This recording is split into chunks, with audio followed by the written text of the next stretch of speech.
17 වෙනි ගාන දරුවෝ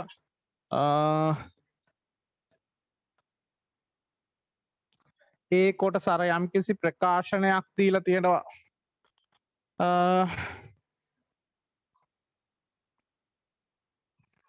කොස් වර්ග ඇල්ෆා ධන බීටා මෙතන තියෙනවා කොස් වර්ග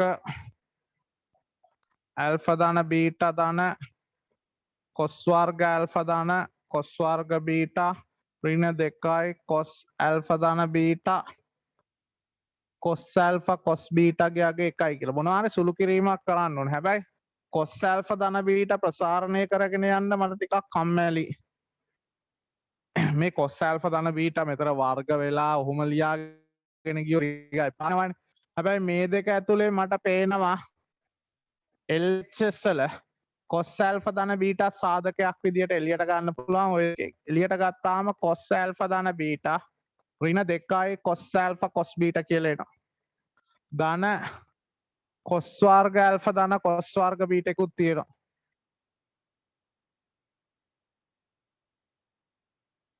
මේක කොස් ඇල්ෆා ධන බීටා මේක කොස් ඇල්ෆා කොස් බීටා දැන් එක තැනක් විතරයිනේ.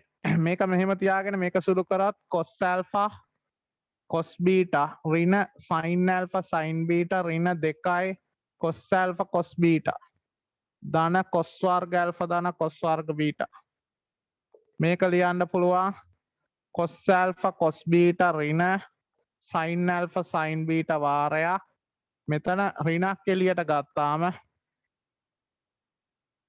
කොස් ඇල්ෆා කොස් බීටා ධන සයින් ඇල්ෆා සයින් බීටා ධන කොස් වර්ග ඇල්ෆා ධන කොස් වර්ග බීටා මේක වර්ග දෙක අන්තරය කොස් වර්ග ඇල්ෆා කොස් වර්ග බීටා ඍණ සයින් වර්ග ඇල්ෆා සයින් වර්ග බීටා ඍණකුත් තියෙනවා. එතකොට මේක ඍණ වෙලා එතන තියෙන ඍණත් එක්ක වැඩි වුණා මේක ඍණ වෙලා මේක ධන වෙනවා. ධන කොස් වර්ග ඇල්ෆා ධන කොස් වර්ග බීටා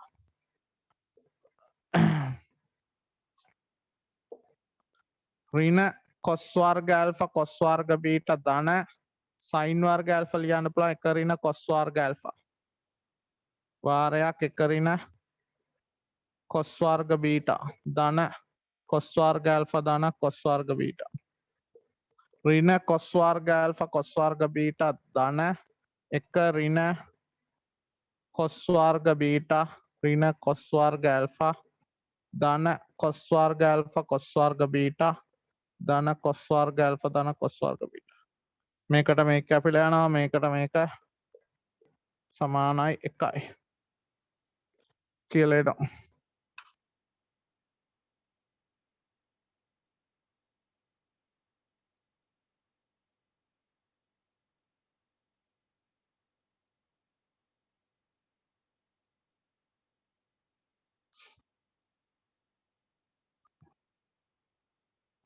එතනට දීලා තියෙනවා ලකුණු 30ක්. ඒ කොටස වැඩිවෙන් ලකුණු 30ක් දීලා තියෙනවා.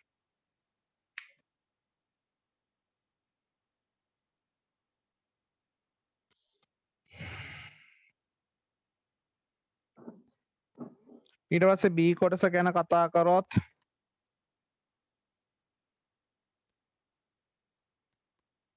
ඒක ලකුණු දීපු විදිය ඔයගොල්ලන්ට බලා ගන්න ඕන නම් ලකුණු දීපු විදිය මේකයි පළවෙනි එක මේ ප්‍රකාශනයේ සුළු කරනවට ලකුණු 5යි ඊට පස්සේ කොස් ඇල්ෆා ධන බීටා ප්‍රසාරණය කරනවට ලකුණු 5යි මේ විදිහට මේකත් ප්‍රසාරණය කළා ඍණ වාරයක් කොස් ඇල්ෆා කොස් බීටා ධන සයින් ඇල්ෆා සයින් බීටා ගන්නවට 5යි මේ සම්පූර්ණ ප්‍රකාශනය ගන්නවට 5යි. එතකොට මේ සුළු කිරීමට 15ක් තියෙනවා. ඒ ඉතින් ගාන හදාගෙන යන විදිය අනුව ඔයගොල්ලෝ නිවැරදි ක්‍රම යනවා නම් මෙන්න මේ ලකුණු 20 ගන්න පුළුවන්. ඒකට අන්තිම හරියට ආවට පස්සේ තමයි මේ 5යි ලැබෙන්නේ. ලකුණු 30 අතරමැද සුළු කිරීම වැරදි නැති සුළු කිරීමකට යනවා නම් අන්තිම උත්තරේ වෙනකන් ගිහිලා තියෙනවා ලකුණු 30යි. එහෙම නැත්නම් ඉතින් ලකුණු එකට අනුපාත සමානුපාත විදියට අඩු වෙනවා. ඊට පස්සේ B කොටස ගැන කතා කරොත් fx සමානයි cos x ධන 2යි sin cos 2යි x ධන sin 2යි x ධන 2යි cos x ධන sin x ධන 1 කියලා තියෙනවා. අන්න එක k වාරයක් එක දාන cos x ඔන්න ප්‍රකාශනයක් විදියට ලියන්නලු. එක පොඩ්ඩක් කල්පනා කරලා බලන්න ඕන. මෙතන තියෙනවා fx කියන්නේ cos 2x ධන sin 2x ධන 2යි cos x ධන sin x ධන 1 කියලා. ඔන්නෝම ප්‍රකාශනයක් තියෙනවා. ඒක එක ධන cos x එකක් එළියට ගන්න ඕන. මේක ලියන්න ඕන සමානයි නියතයක් වාරයක් එක ධන cos x sin x ධන alpha. sin x ධන alpha ඔන්න ඔය විදියට. sin x ධන alpha. එතකොට මේකත් එක ත්‍රිකෝණමිතික අනුපාතයක් විදියට ලියන්න පුළුවන්. මේක ඇතුළෙත් ගත්තොත් cos වර්ග x cos 2x ධන sin 2x 2 cos 2x ධන alpha කියලා ලියන්න පුළුවන්. ඒකට ඒ විදියට නෙමෙයිනේ ඕන. මේක පොඩක් බලමු cos වර්ග x ඍණ sin වර්ග x ධන 2යි sin x cos x ධන 2යි cos x ධන 2යි sin x ධන 1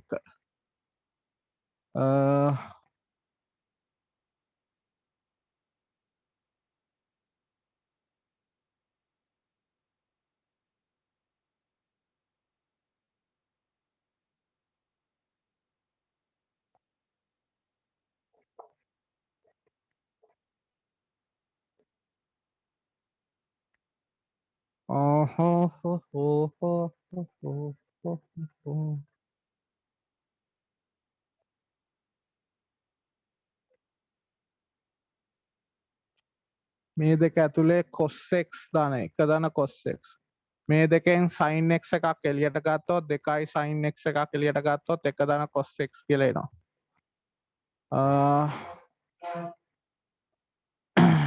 හරි ඒක හරි. එතකොට මෙතන මේ sin වර්ග පදේ ඕනේ. මෙතන එක කැපිලා යන්නත් එක්ක ගත්තොත් මේක ලියන්න පුළුවන් cos 2යි x කියන්නේ 2යි cos වර්ග x ඍණ 1 කියලා. එතකොට මේකෙන් මේකයි මේකයි කැපිලා යනවා. මෙතනින් 2යි cos x එකක් එළියට ගත්තොත් cos x ධන 1යි. එතකොට cos x ධන 1 වාරයක් 2 වාරයක් cos x ධන 1 sin x ධන cos x කියලා එනවා. 2යි cos x ධන 1 වාරයක් sin x ධන cos x කියන එකේ ආපහු එකේ වර්ගය ධන එකේ වර්ග වර්ගමූල මූල දෙකක් එළියට ගත්තොත් එක බෙදීම මූල 2යි sin x ධන එක බෙදීම මූල 2යි cos x 2යි මූල 2යි cos x ධන 1 sin x ධන 5 බෙදීම 4. ඔන්න ඔය විදියට ලියන්න පුළුවන්. ඉතින් කැමති විදියකට ලියන්න. මට දැන් හිතුන ක්‍රමයේ තමයි ඕක.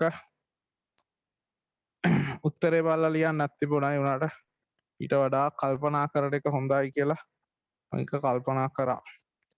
ඒ පළවෙනියට ලියපු එකත් මම මැක්කුවා කල්පනා කළා. අනිවාර්යෙන් මේක ලියන්න පුළුවන් සාධකයක් විදියට. මේ පේළිය ලියනකොට 15 y කේවලගේ 2යි මූල 2 k සමානයි 2යි මූල 2යි alpha සමානයි 5 බෙදීම 4යි. මේකට 5යි මේකට 5යි. ඔන්න ඔය විදියට අපිට ওই ප්‍රකාශනය ලියන්න පුළුවන්. එතකොට මේක ලියන්න පුළුවන් ඇත්තටම 2යි මූල 2 වාරයක් cos x ධන 1 sin x ධන 5 බෙදීම 4. ওই විදියට ඒ ප්‍රකාශන fx කියන එක ලියන්න පුළුවන්. ඊට පස්සේ ගාන කියනවා gx යන්න fx බෙදීම 1 ධන cos x කියන්නේ සමානයි 2යි මූල 2යි sin x ධන 5 බෙදීම 4. ඊට පස්සේ මේකෙන් මූල දෙකක් එළියට ගත්තොත් දෙකයි sin x දාන 5 බෙදීම 4 කියලා එනවා. x බෙදීම 1 දාන cos x.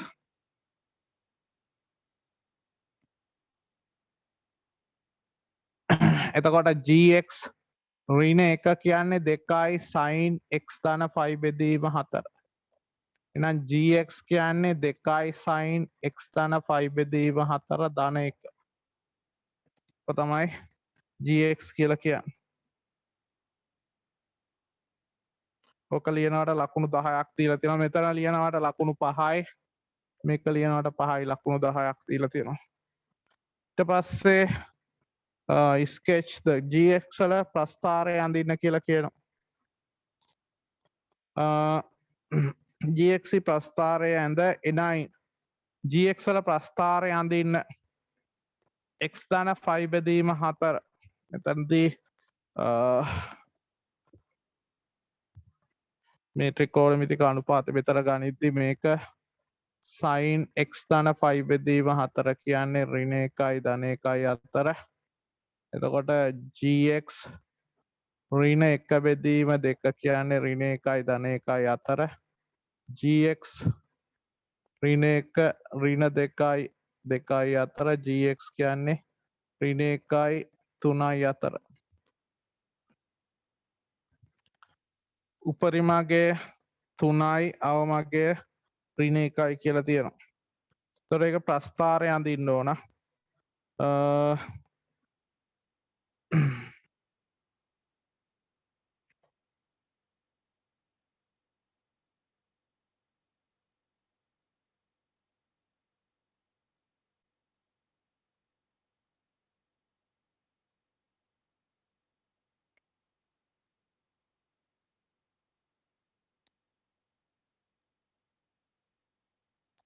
ප්‍රස්ථාරය අඳින්න කියලා තියෙන x වලගේ ඍණ x වලගේ ඍණ 90යි ධන 90යි අතරදී. එතකොට gx වල අවමගේ එන්නේ ඍණ 1යි. එවිට 2යි sin නැත්තම් sin x දාන 5 බෙදීම 4 සමානයි ඍණ 1යි. x දාන 5 බෙදීම 4 සමානයි ඍණ 5 බෙදීම 2යි. x සමානයි. එක වෙන්න බෑ. ඍණ මේක වෙන්න බෑ. x වල අවමගේ පවතින්නේ නැහැ. ඒ වගේම gx වල අවමගේ මේක වෙන්නේ නැහැ. මේ පරාසය තුල උත්තරයක් නැහැ. ඒ වගේම gx වල උපරිමගේ වෙද්දී gx වල උපරිම සමානයි 1යි. එතකොට එන්නේ sin x දාන 5 බෙදීම 4 සමානයි 5 බෙදීම 2යි. කියන්නේ x සමානයි 5 බෙදීම 4 දී තමයි උපරිමගේ එන්නේ. ඒ වගේම x සමානයි 5 බෙදීම 2 දාද්දී gx කියන්නේ 2 දාන sin 2 වාරයක්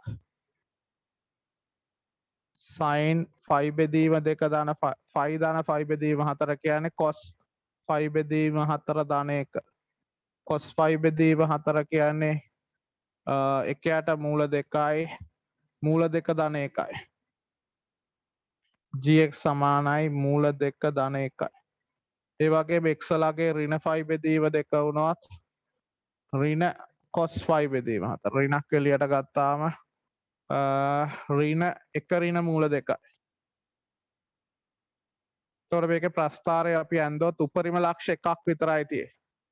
ඍණ 90යි ධන 90යි අතර ඍණ 5 බෙදීම 2යි බිඳුවයි 5 බෙදීම 2යි. මෙතනදී 5 බෙදීම 4 දී උපරිමගයක් එනවා 3 කියලා. අවමගයක් එන්නේ නැහැ. අවමගයට කලින් 1 ඍණ මූල 2 කියලා ඍණාගයේදී මෙයා නවතිනවා.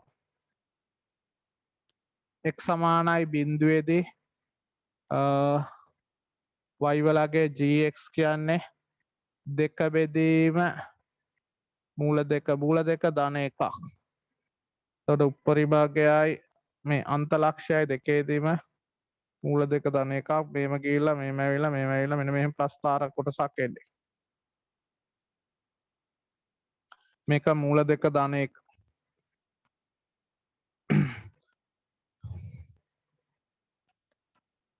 ඊට පස්සේ ගාන කියන්නේ මේක ප්‍රස්ථාරයේ හැඩයට ලකුණු 5ක් දීලා තියෙනවා. හැඩයට 5යි, උපරිම අගයට 5යි. මේකේ මූල දෙක ධන 1ට ලකුණු 5යි. ඊට පස්සේ ගාන කියන්නේ fx සමානයි බිඳුව සමීකරණයට gx ලගේ ඇඳලා fx සමානයි බිඳුව. fx සමානයි බිඳුව සමීකරණය කිව්වාම cos x ලගේ ඍණ එක වෙන්නේ cos x ලගේ ඍණ එක වෙන්නේ 0.184 දී.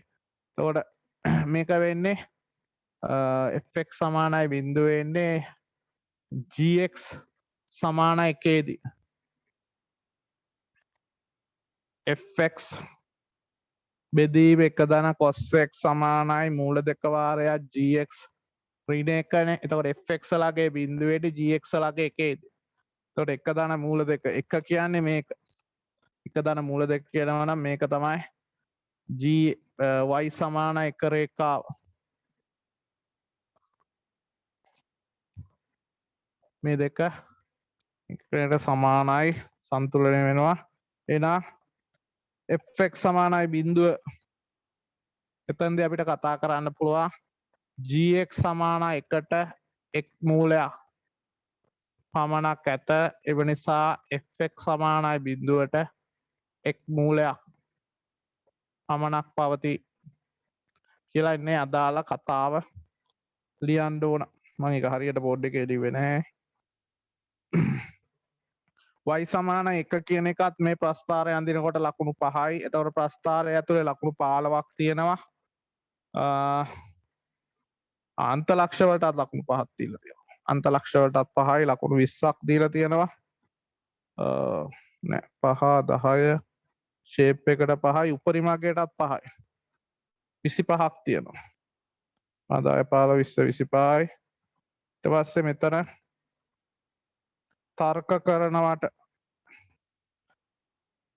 fx සමානයි බිඳුව සමීකරණයට x මූලයක් පමණක් පවතී කියනවට ලකුණු 10ක් දීලා තියෙන මේ කොටසට පායි මේ කොටසට පායි 10යි.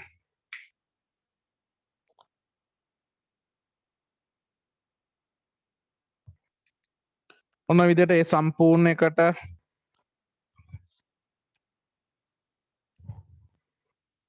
ලකුණු 45ක ඒ කොටස වෙන ලකුණු 45ක් වෙන් කරලා තියෙනවා. මෙතන ලකුණු 10ක් තියෙනවා. 35 10 15 20 25 30 35 40 ලකුණු 45ක් වෙන් වෙලා තියෙනවා. අන්න ඒ කොටස වෙනුවෙන්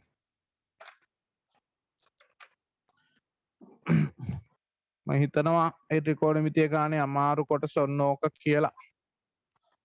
ඇත්තටම මේකේ අනිත් කොටස C කොටස සාමාන්‍ය විදියට ගාන හදන්න පුළුවන්. මෙතනදී මම බලාපොරොත්තු වෙන්නේ නම් ඔය දීලා තියෙන ප්‍රකාශනය පෙන්නන්න. මෙන්න මේ ප්‍රකාශනය පෙන්නද්දී සාමාන්‍ය ක්‍රමය තමයි මේක එක පැත්තක් වීජීය පදවලට ගන්නවා, එක පැත්තක් ත්‍රිකෝණමිතික පදවලට ගන්නවා. එක මෙතන තියෙන්නේ. මෙන්න මේ ප්‍රකාශනය පෙන්නුවා නම් ඔය දීලා තියෙන ප්‍රකාශනය පෙන්වන්න පුළුවන්. දීලා තියෙන ප්‍රකාශනය තියෙන්නේ ටිකක් දිග ප්‍රකාශනයක්. ඒ වාරයක් b ඍණ c cosec a බෙදීම 2 cot a බෙදීම 2 මේ ප්‍රකාශනය නෙමෙයි sorry මේක නෙමෙයි උත්තරයක් නෙමෙයිනේ.